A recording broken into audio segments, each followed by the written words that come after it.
এক সময়ের কথা। ছোট্ট একটা গ্রাম ছিল, যার নাম ছিল রামপুর। এই গ্রাম খুবই গরিব ছিল। গ্রামে ভালো ফসলও ছিল না, আর কোনো ব্যবসাও না। তারা নিজেদের সংসার চালানোর জন্য দূর দূরের গ্রামে যেত আর ওখানে পয়সা রোজগার করত। হ্যাঁ ঈশ্বর, আমি তো আমার এই প্রতিদিনের ক্লান্তিকর জীবন থেকে বিরক্ত হয়ে গেছি। এত দূর আমাকে হেঁটে হেঁটে গিয়ে কাজ করতে যেতে হয়, তারপর আবার অন্যের জমিতে গিয়ে রক্ত জল করতে হয় আমাকে। আর এত সব কিছু করার পরেও যেটুকু পাই আমি, তাতে তো আমার মাসটা শুধু কেটে যায় কোনো রকমে। এতটুকুই পয়সা পাই আমি এখন। তা তুমি ঠিকই বলেছো বন্ধু, আমিও খুব ক্লান্ত হয়ে পড়েছি, কিন্তু কি করতে পারি বলো, জীবনটা তো কাটাতে হবে, তাই না? এই কিষান, ওইদিকে দেখ একটা রিক্সা রয়েছে। চ, আজকে আমরা রিক্সা করে বাড়ি যাবো, কি বলিস? আরে তুই কি বলছিস রে? রিক্সা? তুই জানিস তো দেশের কি অবস্থা এখন? হ্যাঁ হ্যাঁ জানি ভাই, জানি। পুরো দেশে তেলের একদম আকাল দেখা দিয়েছে রে। তবে কি আমরা একদিন রিক্সায় যেতে পারি না বল? আরে অনেক বছর তো হলো রিক্সায় বসে ঘুরেছি, তাই না? হ্যাঁ, তা তুই একদম ঠিকই বলেছিস, কিন্তু এখন রিক্সায় বসার মতন আমাদের যোগ্যতাই নেই, তাই না? অবস্থা আগে থেকেই এত খারাপ হয়েছে তেলের জন্য, ঠিক কি না? তারপরে রিক্সাওয়ালারা সামান্য একটু রোজগার করার পরে নিজের গাড়িগুলোকে চালায়, ওই আমাদের থেকে 500 টাকা তারা নিয়েও নেয়। আরে তুই ছাড় না এসব, ওদেরকেও তো রোজগার করতে হবে, তাই না? তা তুই ঠিকই বলেছিস। যেমনটা কিষান বলেছিল, গ্রামে গাছপালা ছিলই না, আর বাকি ক্ষেতের অবস্থাও প্রচন্ড খারাপ। সেই জন্যে সমস্ত লোকেরাই বেরোজগার ছিল। বিশেষ করে রামপুরের অবস্থা আরো খারাপ ছিল। কিন্তু এত কঠিনতা সত্ত্বেও রামপুরের লোকেরা নিজের জীবন আশাতেই কাটাতো। আরে তুমি চলে এসেছো, চলো এবার খাবার খেয়ে নাও আর একটু বিশ্রাম করো। আমি তোমার পায়ের মালিশ করে দিচ্ছি, একটু আরাম পাবে। মালিশ? সেটা আবার তেল ছাড়া? আমার হাতের জাদু তো খুবই ভালো। সবকিছু যেমন তেমন চলছিল। তক্ষুনি একদিন গ্রামের পঞ্চায়েতি প্রধান হরিদাস গ্রামের ভালোর জন্য সবাইকে ডেকে পাঠায়।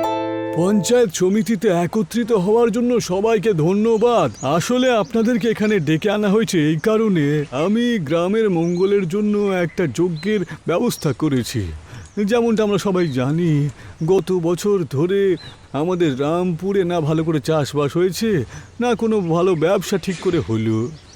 বারবার এত চেষ্টা করার পরেও কোনো রাস্তা তো আমরা খুঁজেই পাচ্ছি না। সেই জন্য এখন শুধুমাত্র একটা রাস্তায় আমি দেখতে পাচ্ছি, যেটা হলো ঈশ্বরের দিকে চলে যাচ্ছে। কালকে আমরা গ্রামের মন্দিরে একটা বড় যজ্ঞ করব। হরিদাসের কথা শুনে গ্রামের সমস্ত লোকেরা সহমতি জানায়, আর যেরকমটা নির্ণয় হয় সবাই পরের দিন মন্দিরে চলে আসে। সবার সাথে মিলে একটা ভব্য যজ্ঞ করা হয়। যজ্ঞে সবাই শ্রদ্ধাপূর্বক দাঁড়িয়েছিল। কেউ নিজের পরিবারের জন্য, কেউ নিজের গ্রামের জন্য, আর কেউ দেশের জন্য নিঃস্বার্থভাবে পুজো করছিল।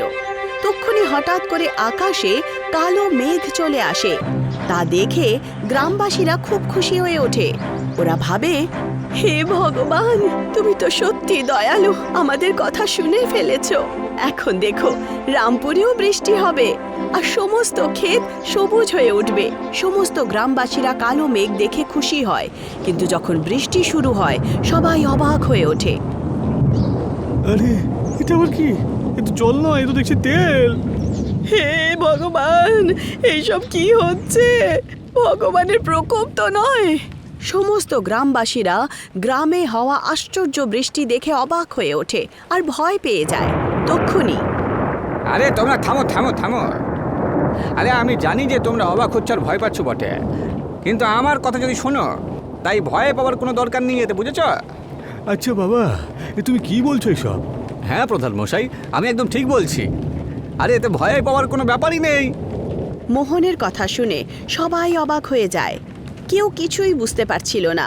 তক্ষুনি মোহন বলে ওঠে, এই দেখুন, আমি মানছি যে বৃষ্টি সবসময় জলেরই হয়, কিন্তু আমাদের রামপুরে এই জাদু বৃষ্টি হচ্ছে, এতে ভয় পাওয়ার বদলে এর লাভ তো আমরা তুলতে পারি, তাই না? লাভ? আরে সেটা কিভাবে? এই তেলগুলোকে বিক্রি করে। কি বিক্রি করে? হ্যাঁ, এই তেল বিক্রি করে আমাদের এই রামপুর গ্রামে একটা নিজেদের ব্যবসা শুরু করতে পারবো।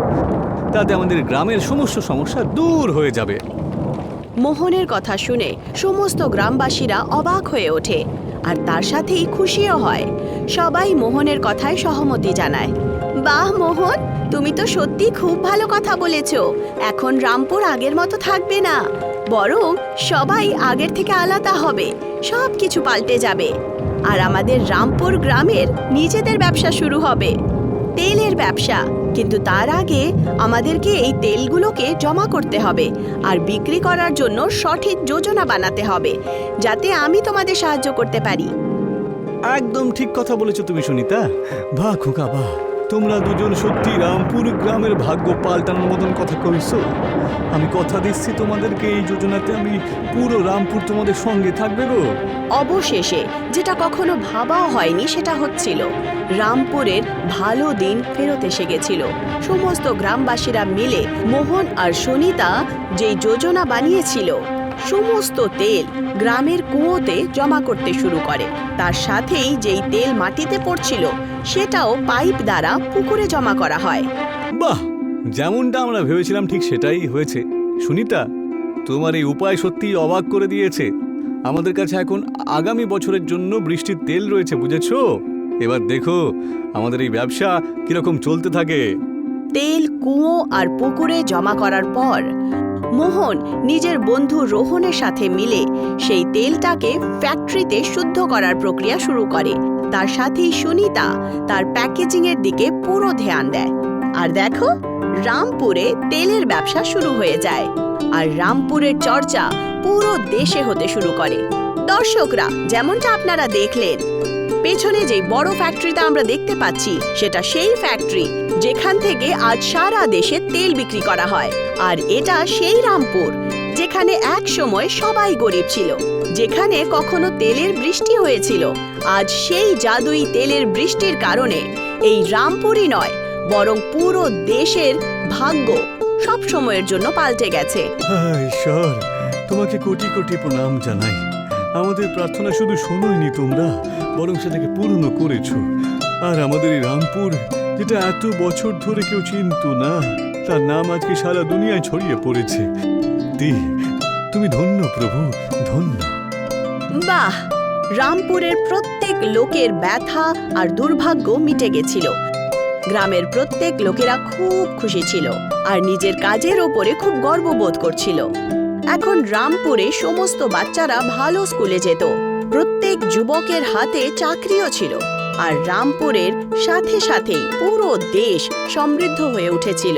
শিক্ষা, সত্যি পরিশ্রম, ধৈর্য আর সঠিক যোজনা দিয়ে প্রত্যেক কঠিনতা শেষ করে দেওয়া যায়। সংকট যতটাই বড় হোক না কেন, যদি লোকেরা একজোট হয়ে কাজ করে আর সততার সাথে চেষ্টা করে, তাহলে সফলতা আর সমৃদ্ধি একদম নিশ্চিত।